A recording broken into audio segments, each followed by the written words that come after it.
Welcome back to Dallas. Welcome back to Radio Row. Justin Gaard and A.J. Mansour. And for a 10th consecutive year, my phone company, I know you're happy for me, AT&T, giving basketball fans a voice in deciding who wins the Naismith Men's College Player of the Year trophy. It's presented by AT&T, and the fan vote represents 25% of the selection process, so the largest fan impact of any collegiate basketball award.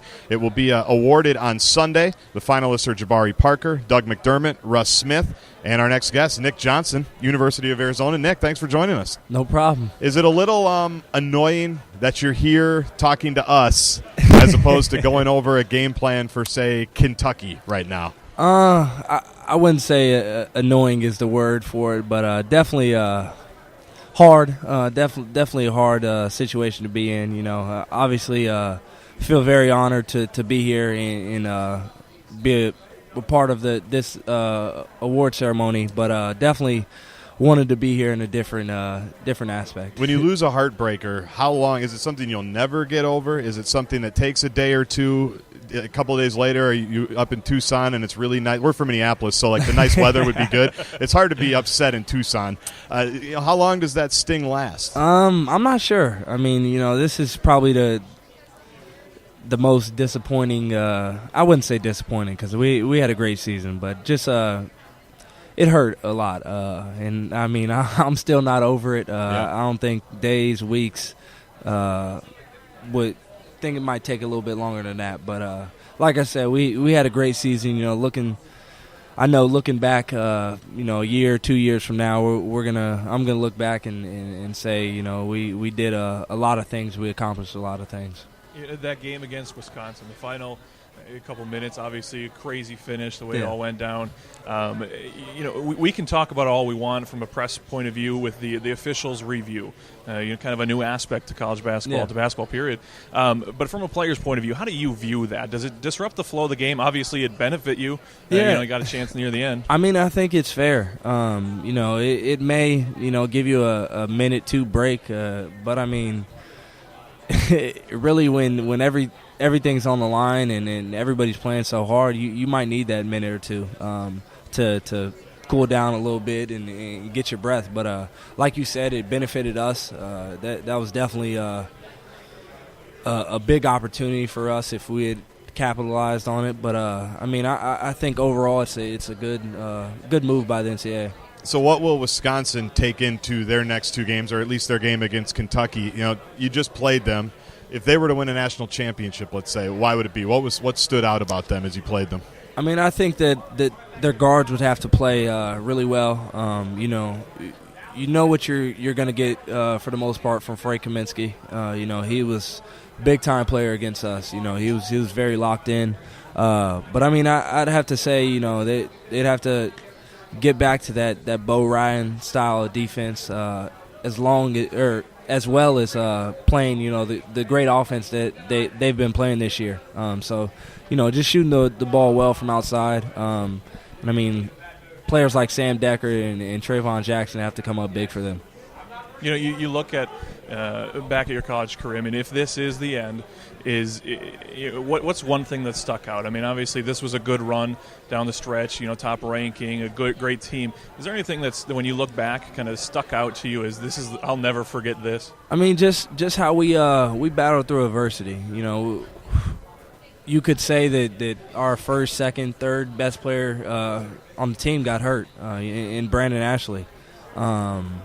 I mean, at a point where we were really rolling in the season, you know, we're 21-0, and just you know our poise and you know ability to come together as a team and really remold ourselves, really you know change our style of basketball kind of on offense and continue to be dominant on defense. So I'd have to say just the ability to come together as a team.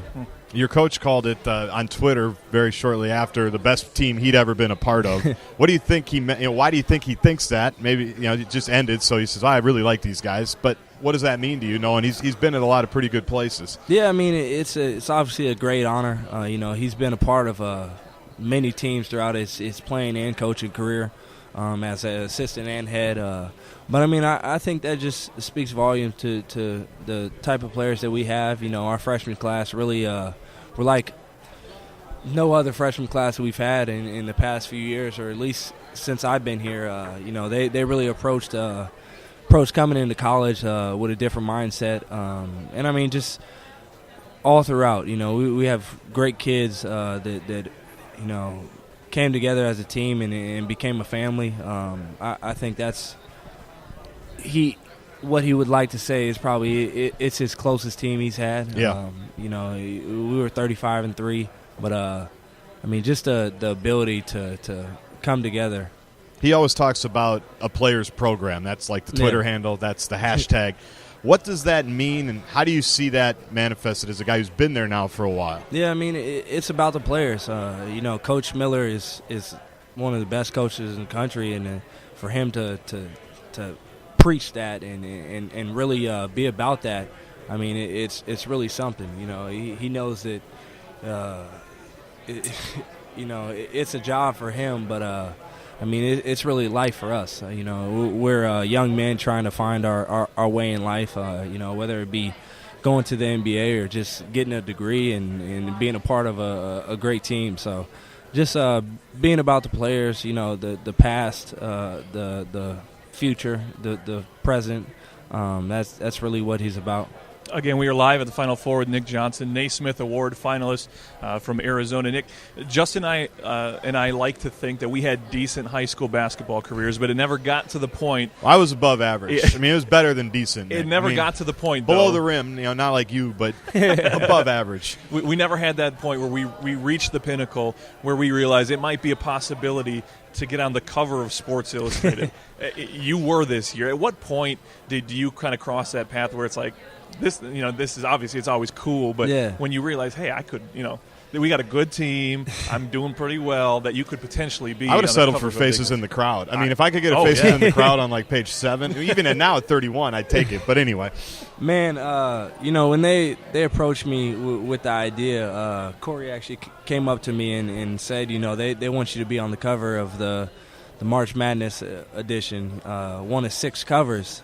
I kind of stepped back, and I thought he was joking with me at first. I had known, the season that we had been having, the great success that comes along with winning, just the praise that I was getting because my team was winning. But I never thought it would come to that. So, I mean, it's definitely a great honor and something I dreamt about since I was a little kid. How many copies did you get your hands on for family, friends? I'm hoping they send me a box, but I have about probably 20 right now. Right. So hopefully we can double that number. Sure, so I have some for we got lifetime. the McDermott one in Minneapolis. Okay. That's disappointing. I mean, if he was here, it'd be cool, but we're talking to you, so we've got the wrong Sports Illustrated. Interesting New York Times article recently about your family, and obviously, the Johnson name is pretty famous in basketball circles, but expound a little bit on how your dad was brought up in the game and how he turned that around and said, I didn't like how I was brought up in the game. My sons are going to do it a little bit differently, and what that meant for you as a player. Yeah, I mean, well, it all starts really with my uncle Dennis, my dad's older brother. He was quite a bit older than him, so really when he was getting into the league and winning all his championships, my dad was kind of younger, and so there was a little tutelage under that, but not much. My dad had a great ability, and he really ran with that as far as it took him. I'm blessed enough that he blessed me with that ability to be a dynamic athlete. But from the very start, he wanted us to be more than just an athlete. He really wanted us to work on all aspects of our game, and I think that's why I am the player I am today.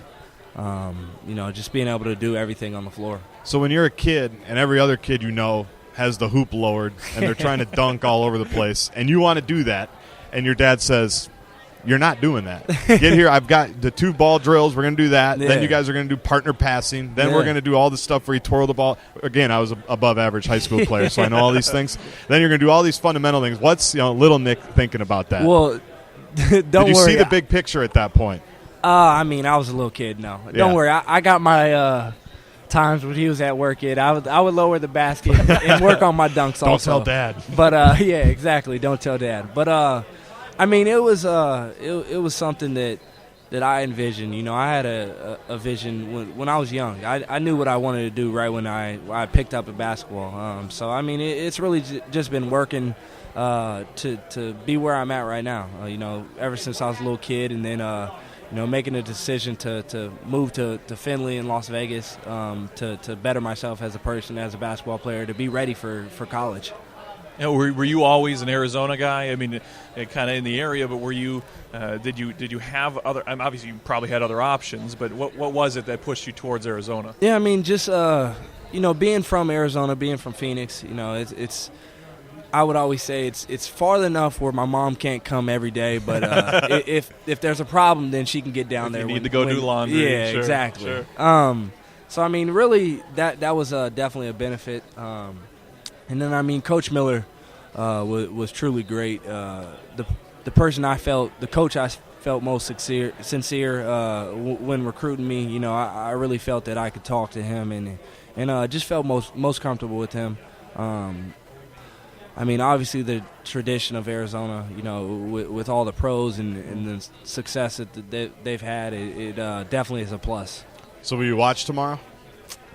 I think they're going to make me go to the game. They're going to make you go to the game. That's rough. So that's rough. I mean, hopefully I'll have good seats so I can at least watch. Well, if you don't want to see it, go to the auxiliary media. That's where they put us. It's like at the top of every stadium. You can't see anything from there. So it's like you're not there. Then you don't have to watch. I mean, if I'm there, I might as well watch. I get it. Yeah, you'll probably have better seat. I was trying to get his tickets for us so we can see better. But good luck this weekend. Sorry it's under these circumstances, but you're making the best of it. So congratulations on a great year. Naismithvote.com for fans that want to vote for Nick. And thanks again. Have a great weekend. Thank you. Go vote. We'll be back after this from Dallas, Radio Row. It's Guardsy and AJ on the Fan.